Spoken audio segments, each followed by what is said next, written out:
Bonjour les avirons, bonjour la Réunion. Aujourd'hui, nous savons Madame Sissi Brun qui parle à nous de l'évolution du téléphone. Aviron, ville de trésor.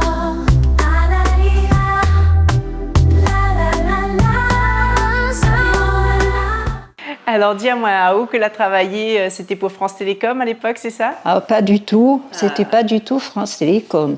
C'était la Poste PTT, Poste Télégraphe Téléphone. Ok. Les ministères ont évolué. Après, c'était Poste et Téléphone.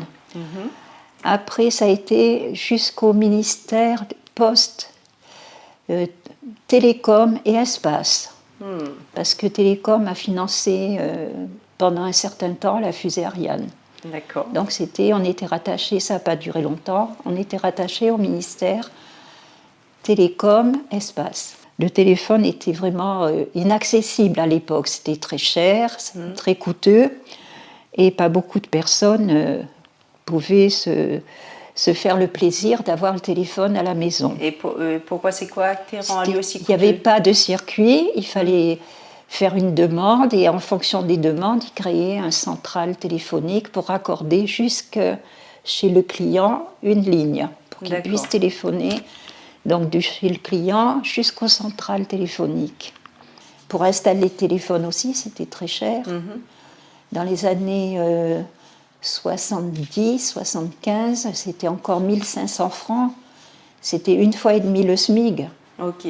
Voilà, une idée environ. Et après, au niveau, donc là c'est au niveau du tarif, mais au niveau du temps d'attente. Ça pouvait durer une journée. Une journée pour avoir une personne? Pour téléphoner, des fois c'était pas de circuit. Il arrivait un moment où on donnait que les communications officielles et urgentes. Il y avait les gens qui n'avaient pas d'argent pour téléphoner. Ils demandaient un PCV. Alors ça veut dire quoi? PCV, ça veut dire...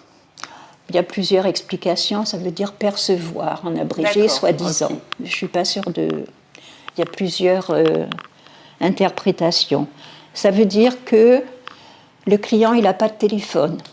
Il se rendait au bureau de poste. Et il disait, je voudrais téléphoner en PCV. Ou il allait chez quelqu'un qui avait le téléphone. Okay. Il appelait le 10, l'interurbain. L'opératrice répondait... Il disait, voilà, je suis tel numéro à tel endroit, je voudrais un PCV avec tel numéro dans telle ville. Donc, on notait la communication, on rappelait le demandeur avec la fiche arrière, avec la fiche avant, on appelait le demandé. Quand il répondait, on lui disait, voilà, vous êtes demandé des avirons en PCV. Acceptez-vous de la part de monsieur ou madame un tel, acceptez-vous de payer la communication? S'il acceptait, on marquait accepter et on les mettait en communication. Après, il y avait les préavis. Par exemple, on voulait joindre quelqu'un, mais on savait que ce n'était pas lui qui allait répondre au téléphone, c'était peut-être un voisin qu'il fallait aller chercher parce qu'il n'avait pas le téléphone. Donc, on demandait un préavis. Ça voulait dire qu'il payait une taxe, mais après, la communication a été facturée que lorsqu'il était en communication avec la personne qui le demandait. Est-ce que la fin arrivée que vous avez reçu des appels de personnes très importantes?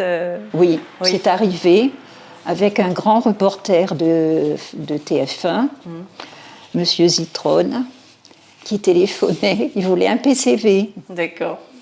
Donc il appelle la collègue qui était pas loin de moi, elle prend note, alors elle dit oui, PCV pour Paris de la part de Monsieur Zitron. Elle dit Zitron comme Zitron.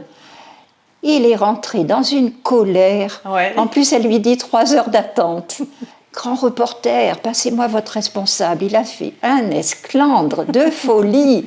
Il a fallu le servir de suite, ce monsieur. En tout cas, Sissi, merci beaucoup.